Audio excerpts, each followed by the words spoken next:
Hello everyone, welcome back to my channel Bipasha's blogging. তো আশা করছি তোমরা সকলেই খুব ভালো আছো আর আমিও ভীষণ ভালো আছি।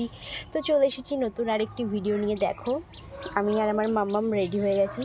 মাম্মামকে একটা ফ্রক পরিয়ে দিয়েছি, গেঞ্জি। কেন কি হচ্ছে, খুব গরম পড়েছে বুঝতেই পারছো, তো তার জন্যে।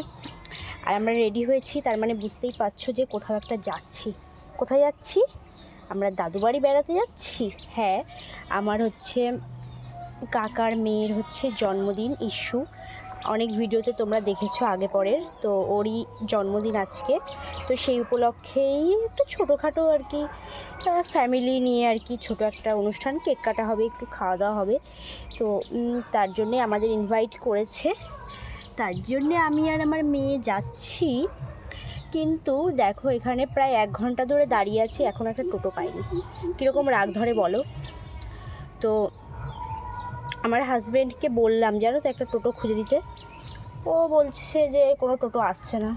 এটা কথার কথা হলো? কোনো টোটো আসছে না, জানি না। যাই হোক, দেখি কতক্ষণ ওয়েট করা যায়। না হলে ভেবেছিলাম একটু আগে যাব, আর না হলে থাক, একবারে পরেই যাব। কি করা যাবে, তাই না? ওকে রেখে না হয় যাব, গিয়ে ঘুরে চলে আসবো। তো দেখো একটু আমাদের কেমন লাগছে একটু জানিও। আমরা এখন দোকান ঘরে দাঁড়িয়ে দেখছি, রাস্তাতে যদি কোনো টোটো যায় তাহলে সেটা হচ্ছে দাঁড় করাবো, তার জন্য দাঁড়িয়ে আছি মেন। আমার মাম্মাম দেখো রেগে আছে কিন্তু। তো দাঁড়াও, আমার মা না ফোন করছে, তো ফোনটা ধরে নিই। ও বন্ধুরা, 1 ঘন্টা দাঁড়িয়ে থেকে থেকে আমরা একটা টোটো পেলাম না। আমার বোন বললো কি আমি টোটো নিয়ে এসেছি, চল তুই সাইকেল নিয়ে। মা সাইকেল নিয়ে এতটুকু মানে ওইটুকু এসেছি, দেখছি আমার বাবা আসছে। জানতিস বাবা আসবে? না জানতো না।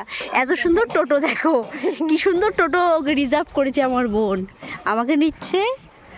এই দেখো, আমার বাবা অর্ধেক চলে এসেছে টোটো নিয়ে, দেখেছো কি সুন্দর টোটো। দেখো, বলি যে আসলের থেকে সুদের দাম বেশি। দেখছে নাতনি আসছে না এখনো, এত টাইম হয়ে যাচ্ছে, দিয়ে চলে এসেছে অর্ধেক রাস্তায়। সত্যি এরা পারেও বটে, কিচ্ছু বলার নেই আর। নেব না গুড্ডি ভালো, গুড্ডি ভালো। তাকে তোমাকে নেবে না বলছি, তুমি যাবা? যাবা?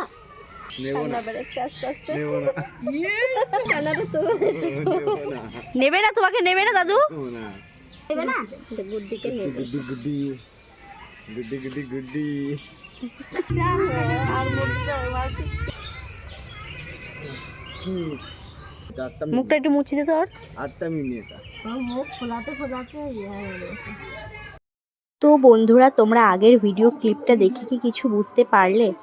আসলে আমার মেয়ে ওর দাদুকে মানে ওর দাদু অন্য কাউকে কোলে নিয়েছে বলে ও ওরকম কান্না করছিল। তোমরা বুঝতেই পারলে, আমি ভয়েস দিইনি, তোমরা নিজেরাই দেখতে পারলে যে দিন দিন দেখেছো আমার মেয়েটা কেমন হিংসুটে হয়ে যাচ্ছে।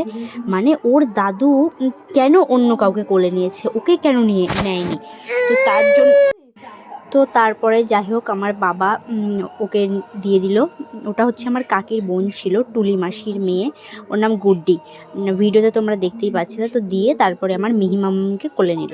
আর তারপরে দেখো সন্ধ্যাবেলাতে গোপালের পুজো দিয়ে এখানে প্রসাদ খাচ্ছি আমরা। প্রসাদ খেয়ে তারপরে আমরা জন্মদিনে যাব।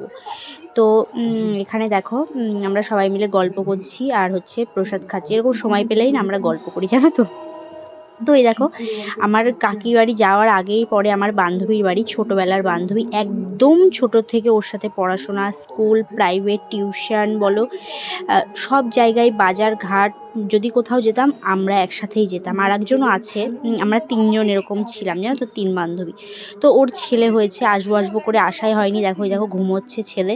আর এইদিকে ওটা কিন্তু ওর যাকেও তোমরা দেখে নিল। যাটাও খুব মিষ্টি, জানো, খুব সুন্দর কথা বলে। তো যাই হোক, ও বলছে যে অনেক দিন পর তোর সাথে দেখা হলো। আমিও বললাম হ্যাঁ, অনেক দিন বাদে দেখা হলো। সত্যি আগে ওর সাথে ঘন্টার পর ঘন্টা গল্প করতাম, জানো। আমি ওর বাড়ি যেতাম, ও আমার বাড়ি আসতো, মানে কত যে গল্প করতাম, মানে কি বলবো, কিছু বলার নেই। সত্যিই সেই দিনগুলো খুব মিস করি, যে আগেকার দিনগুলোই ভালো ছিল। এই বিয়ের পরে সংসার, সত্যি এই জীবনটা কারোরই ভালো লাগে না। আগে ভাবতাম যে হ্যাঁ বিয়ে করব, সংসার করব, এ হবে তা হবে। তো সত্যি কথা বলতে, একটা বাস্তব সত্যি কথা বলি, বিয়ের আগের জীবনটাই সব থেকে ভালো, জানো তো। কে কী বলবে জানি না, কিন্তু আমার মত তাই। তো থাক ওসব কথা। তো এবার দেখো জন্মদিনে একদম চলে এসেছি কাকির বাড়িতে, আর এখানে সবাই ফটো তুলছে, আর মেয়ে নিজে কেক কাটিং চলছে। আর এখানে দেখো আমার মেয়েকেও টুপি পরিয়ে দিয়েছে আমার কাকা, সবাইকে একটা করে টুপি পরিয়ে দিয়েছে। তো এখানে সব ওকে পায়েস খাওয়ানো হচ্ছিলো বোনকে, আর এখানে ফটোশ্যুট হচ্ছিলো, আর আমি কোনো ফটো তুলিনি। আমার সত্যি কথা বলতে ফটো তুলতে ভালোও লাগে না, জানো তো, সত্যি মানে ফটো তোলাটা কেমন আমার বিরক্তি লাগে, যখন নিজের মনে হয় তখন তুলি। এখানে দেখো আমার বোন পায়েস খাচ্ছিল, ওর নাকি পায়েসটা খুব সুন্দর হয়েছিল খেতে, মানে তাই খেয়েই যাচ্ছিলো। তারপর দেখো কেক কাটিং চলছে। তো হ্যাপি বার্থডে বুনু, খুব খুব ভালো থাকো, আরও বড় হও, বছর বছর এরকম জন্মদিন করো। তো এখানে দেখো আমার মা আবার ভিডিও করে নিচ্ছিল। তো খুব আনন্দ করেছি, কি বলবো। আর হচ্ছে এখানে দেখো এবার বোন সবাইকে কেক খাইয়ে দিচ্ছিল। আর এরপরেই তোমরা দেখতে পাবে যে আমার হচ্ছে এক ইউটিউব ভিডিও করে এক মেম্বারের সাথে দেখা হয়ে গেছিলো, খুব নাম করা, মানে ভাইরাল বলতেই পারো, সেলিব্রিটি। তো ওর কিন্তু আমাদের পাশেই বাড়ি, প্রায় 4-5টা বাড়ির পরেই ওর হচ্ছে বাড়ি। তো দেখা হয়ে গেছিলো। তো ওরা ভীষণ লজ্জা পাচ্ছিলো। দেখো যতই ভিডিও করুক না কেন, সামনে আসলে তো সবাই লজ্জা পাবেই। তো আমি বলছিলাম বল আমার চ্যানেলটা সাবস্ক্রাইব করে দিতে, তো সেটাই বলছিল। ওর নাম হচ্ছে তুলিকাস লাইফস্টাইল, আশা করি তোমরা সবাই চিনতে পারবে, এবার খুব মানে ভাইরালও। তো বলছে আমার খুব লজ্জা লাগে কেউ যখন এইসব বলে, তো আমি বলছি এটা তো বলবেই। তো আজকের ভিডিওটা এই পর্যন্তই ছিল, ভালো লাগলে অবশ্যই লাইক কমেন্ট শেয়ার অ্যান্ড চ্যানেলটা সাবস্ক্রাইব করো। আর নতুন নতুন ভিডিও আসবে। তো তোমরা ভালো থেকে সুস্থ থেকো, আর টাটা। আর আজকের ভিডিওটা কেমন লাগলো সেটাও আমাকে জানিও।